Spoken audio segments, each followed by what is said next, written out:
Hello friends, in today's class we will discuss about class 9 chapter number 1 matters in our surrounding. Matter. Now what is matter?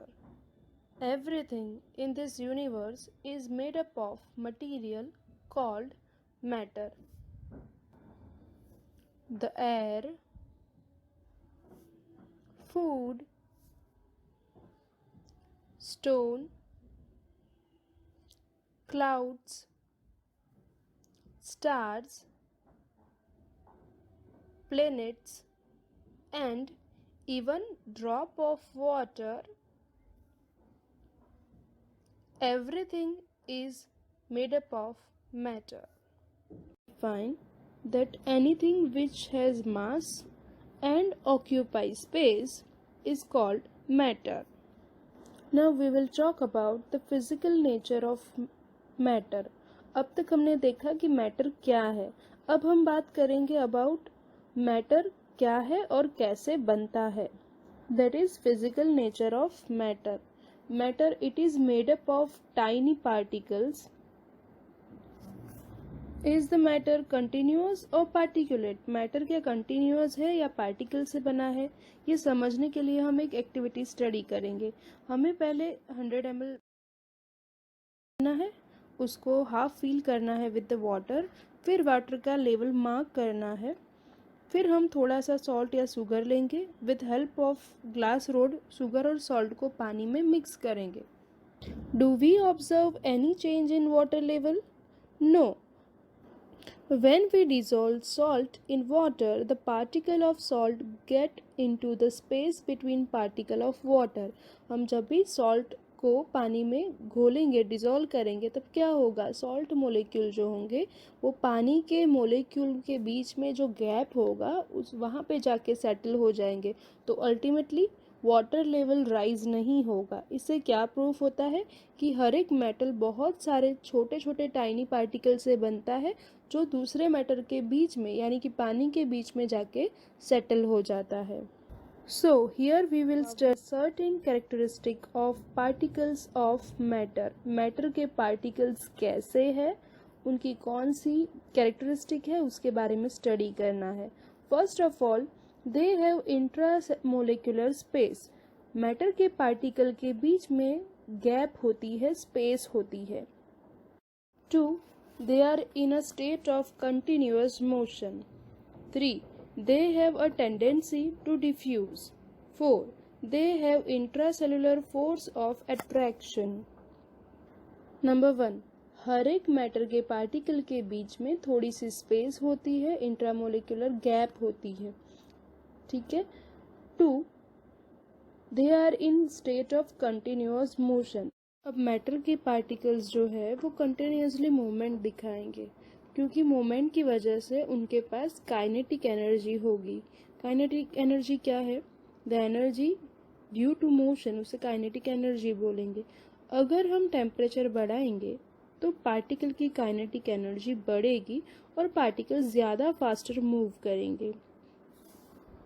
Third, particle have tendency to diffuse. Matter के अंदर जो particle है वो diffuse होने की tendency रखते हैं. They will intermix with other type of particle on their own by getting into the space between particles. एक मैटर के पार्टिकल दूसरे मैटर के पार्टिकल के बीच मिक्स हो सकते हैं. जैसे हमने आगे एक्टिविटी में देखा कि सॉल्ट के पार्टिकल जो है वो पानी के पार्टिकल के बीच मिक्स हो सकते हैं, डिफ्यूज हो सकते हैं. Number 4, particles of matter attract each other. Matter के जो पार्टिकल्स है वो आपस में एक दूसरे को अट्रैक्ट करेंगे, और जो फोर्स होगा जो एक दूसरे को अट्रैक्ट करेगा वो force is known as intramolecular force of attraction which keep particles together. So these are the 4 characteristics of particles of matter. Now we will discuss about different state of matter. Matter lies in 3 states: solid, liquid and gases. These 3 different states arise due to variation in the characteristic of particles of matter. Now let us talk first about solid state. The matter in solid state have fixed size, shape and volume. Particles are closely, regularly and tightly packed. They can't move much but they vibrate in fixed position. So they are rigid. Solid break by applying force but it is difficult to change its shape. So they are rigid. They are incompressible. Solids have high density as compared to liquid and gases. We have some exceptions. Being solid, they don't follow the above characteristic. Example 1, sponges. Being solid, they are compressible because they have minute holes in which air trapped. When we press it, air expel out, so we can compress it. Example 2, rubber. Rubber changes shape under the force and regain same shape when force is removed. 3. Sugar and salt takes up volume of container. Still, they are considered as solid because the shape of each individual crystal remain fixed inside the container also. Now let us discuss about second state of matter, that is liquid state.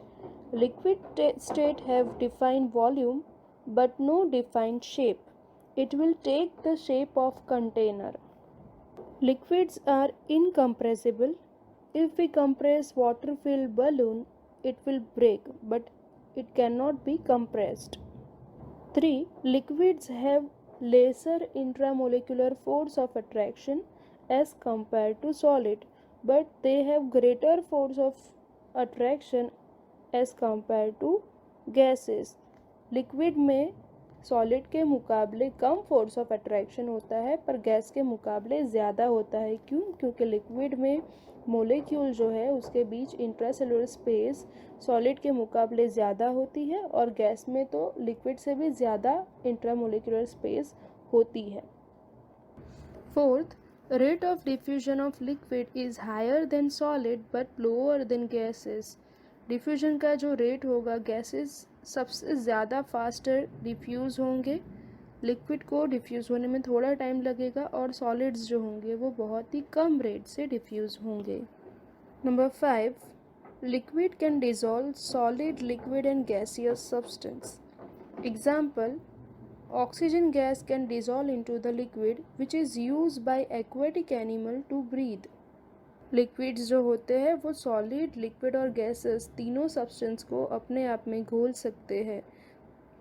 उसका example है कि जो oxygen gas है वो पानी में dissolve हो जाता है और वही डिज़ोल्व ऑक्सीजन को एक्वेटिक एनिमल जैसे कि मछली और सारे एक्वेटिक एनिमल ब्रीथ करने के लिए यूज़ करते हैं। तो this are the properties of liquid state of matter. Now let us talk about gaseous state of matter. Number 1, gases has neither a definite shape nor a definite volume. In this state, particles are far apart. They can freely move from one place to another place. But gases are compressible. They are diffusible. They have low density. They also have lower intracellular force of attraction. तो यहाँ पे gases में ना ही definite shape है ना ही उनका definite volume होता है और वो कंप्रेसिबल हो सकते हैं, वो बहुत ही ज़्यादा डिफ्यूजिबल भी होते हैं। उनकी डेंसिटी भी बहुत कम होती है क्योंकि बहुत ज़्यादा एरिया में बहुत ही कम मोलेक्यूल होते हैं। मोलेक्यूल के बीच में बहुत ज़्यादा इंट्रासेलुलर स्पेस होती है तो उनके बीच में अट्रैक्शन भी बहुत ही कम होगा। हम बात करेंगे about CNG। CNG is a compressed natural gas. यहाँ पे हम नेचुरल गैस को कंप्रेस करके व्हीकल के टैंक में फील करते हैं। So this are the different properties of gaseous state of matter. Let us compare the properties of solid, liquid and gases. Number 1, mass. Solid, liquid और gases तीनों में mass जो होगा वो डेफिनेट होगा। Shape, solid have definite shape. Why? Because solid के अंदर molecule जो होंगे वो क्लोजली पैक्ड होंगे और इंट्रामोलिक्यूलर फोर्स भी बहुत ज़्यादा होता है, तो उसका शेप डिफाइंड रहेगा। But in liquid it acquires the shape of container. Liquid को जो भी कंटेनर में पोर करेंगे उसी का शेप वो ले लेगा। क्यों? क्योंकि उसमें मोलिक्यूल लेस क्लोजली पैक्ड होते हैं, लिक्विड के पास डिफाइंड शेप नहीं होता है। Gases also acquired the shape of container। अब गैसेस में मोलिक्यूल बहुत ही लूजली पैक्ड होते हैं, उसमें इंट्रामोलिक्यूलर फोर्सेस नियरली निग्लिजिबल होते हैं, तो वो भी कंटेनर का शेप ही एक्वायर करेगा। जैसे कि एयर को बलून में भरा जाएगा तो बलून का शेप ले लेगा। Number 3, volume. Solid have definite volume, liquid also have definite volume, but gases doesn't have. Solid का वॉल्यूम डेफिनेट रहेगा, लिक्विड का वॉल्यूम डेफिनेट, चाहे वो शेप चेंज कर दे बट उसका वॉल्यूम जो होगा वो डिफाइंड रहेगा। में भरे 100 ml वाटर को अगर बीकर में ट्रांसफ़र करेंगे फिर भी उसका वॉल्यूम 100 ml ही रहेगा। Whereas gas doesn't have definite volume. Balloon में भरे हुए एयर को रिलीज करेंगे तो वो पूरे रूम का वॉल्यूम एक्वायर कर लेगा। परफ्यूम को स्प्रे करेंगे तो वो बॉटल से निकल के पूरे कमरे में फैल जाएगा, मतलब बॉटल के वॉल्यूम से वो पूरे रूम का वॉल्यूम एक्वायर कर लेगा। सो गैसेस का वॉल्यूम जो होगा डिफाइनाइट होगा। Number 4, compressibility. सॉलिड जो होंगे वो बहुत ही टाइटली एंड रेगुलरली पैक्ड है, तो उसे कंप्रेस करना चाहेंगे फिर भी वो कंप्रेसिबल नहीं हो सकते। लिक्विड जो होते हैं वो थोड़ी बहुत मात्रा में कंप्रेसिबल होते हैं, बट वो भी ऑलमोस्ट निग्लिजिबल ही होते हैं। और गैसेस जो होते हैं उनमें पार्टिकल के बीच स्पेस बहुत ज़्यादा होता है, तो they are highly compressible. Number 5, fluidity. Solids are not considered as a fluid, but liquid and gases are considered as a fluid because they have large intramolecular space, so they can flow. Number 6, rigidity. Solids are very rigid, they are very strong. Liquids are less rigid and gases are not at all rigid. Number 7, diffusion. Solids shows slow rate of diffusion. Liquid diffuses at a faster rate than solid and gaseous have very faster rate of diffusion. Number 8, space between particle. In solid, particle are closely packed. Liquid particles are less closely packed, and in gases the particles are least closely packed, far apart. Number 9, intramolecular force. Solid have strongest intramolecular force. Liquid have weaker intramolecular force than solid, and gaseous have negligible intramolecular force.